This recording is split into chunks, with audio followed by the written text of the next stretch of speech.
अगर आप भी लेना चाहते हैं देश दुनिया की तमाम जानकारी तो आज ही सब्सक्राइब करें हमारे चैनल को। साथ ही नीचे दिए बेल आइकन को जरूर दबाएं ताकि हर अपडेट आप तक पहुंच सके।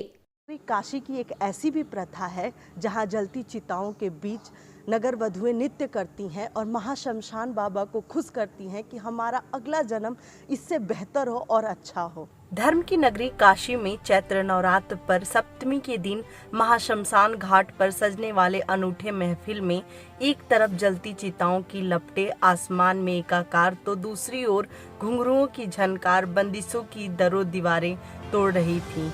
इसे अनूठे त्योहार का रूप दे रही थी। कभी नहीं ठंडी होने वाली मणिकर्णिका घाट पर एक तरफ धधकती चिताओं की आग थी तो दूसरी ओर भक्ति और फिल्मी गानों पर घुंघरुओं की झनकार।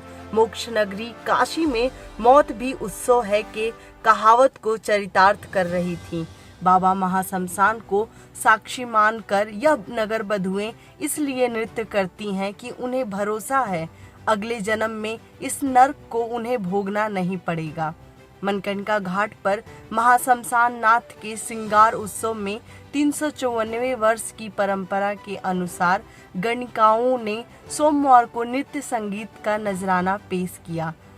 3 दिन चलने वाले महाशमशान महोत्सव की आखिरी निशा को शाम करीबन 8 बजे से ही मणिकर्णिका महाशमशान में एक तरफ जहां चिताएं धधक रही थीं तो दूसरी ओर महाशमशान नाथ के समक्ष नगर वधुएं मसानेश्वर को रिझाने के लिए घुंघरुओं की झनकार बिखेरने की तैयारी कर रही थीं। प्रांगण में नर्तकियों के पांव के घुंघरुओं ने ऐसा समा बांधा कि धधकती चिताओं के बीच शोक और प्रसन्नता का समन्वय देखते ही बन रहा था। धधकती चिताओं के बीच नगर वधुओं के पांवों के घुंघरू रात भर बजते और टूटकर बिखरते रहे। इस अद्भुत परंपरा ने देसी संगीत रसिकों और श्रद्धालुओं के साथ ही विदेशी जिज्ञासुओं को दांतों तले उंगली दबाने पर विवश कर दिया। कोरोना महामारी के मद्देनजर सांकेतिक रूप में आयोजन हुआ। मंदिर प्रबंधन की मौजूदगी में परंपरा का निर्वाह हुआ। मंदिर परिसर में ही नगर वधुओं ने अपनी हाजिरी लगाई।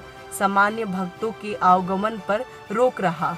गुलशन कपूर, मंदिर व्यवस्थापक, बाबा महाशमशान नाथ मंदिर, मणिकर्णिका घाट, वाराणसी। आज बाबा महाशमशान नाथ जी का त्रिदिवसीय श्रृंगार महोत्सव का अंतिम दिन था, जो कि कोरोना काल की वजह से सिर्फ परंपरा निभाई गई है। आज के दिन त्रिदिवसीय श्रृंगार महोत्सव में यहाँ बाबा का नगर वधुओं द्वारा नृत्यांजलि प्रस्तुत की जाती है, जो कि काफ़ी प्राचीन परंपराओं में से एक परंपरा है। और ऐसी मान्यता है कि राजा मानसिंह के समय इस मंदिर का जब जीर्णोद्धार हुआ था तो उस समय संगीत के लिए कोई संगीतज्ञ आने को तैयार नहीं हुआ था। तब काशी की नगर वधुओं ने नृत्यांजलि के माध्यम से बाबा को प्रसन्न करने का कार्य किया था। तब से ये परंपरा चली आ रही है काशी में और आज भी ये परंपरा जीवित है। और नगर वधुओं में ऐसी मान्यता है कि वो बाबा महाशमशान नाथ, जो कि सबको तारते हैं, सबको मोक्ष मुक्ति प्रदान करते हैं, तो नृत्यांजलि के माध्यम से बाबा को प्रसन्न करके नगर वधुएं अपने इस नरकी जीवन से मुक्ति और मोक्ष की कामना से नृत्यांजलि का कार्यक्रम करती चली आ रही हैं। क्योंकि कोरोना प्रोटोकॉल का फॉलो करते हुए मंदिर प्रांगण में ही इस आयोजन को सीमित लोगों में ही संपन्न कराया गया। शमशान जहां लोग अपनों की चिताएं जलाने आते हैं, आंखों में दुख लेके आते हैं, तो वहीं दूसरी ओर नगर वधुएं नृत्य करती हैं, खुशी मनाती हैं, बाबा की पूजा करती हैं कि उन्हें अगला जन्म अच्छा दे और इससे बेहतर दे। चैत्र नवरात्रि में नगर वधुएं महफिल सजाती हैं और बाबा की पूजा करती हैं कि उन्हें उनका जीवन अच्छा हो। प्रभा साक्षी से आरती पांडे, बनारस।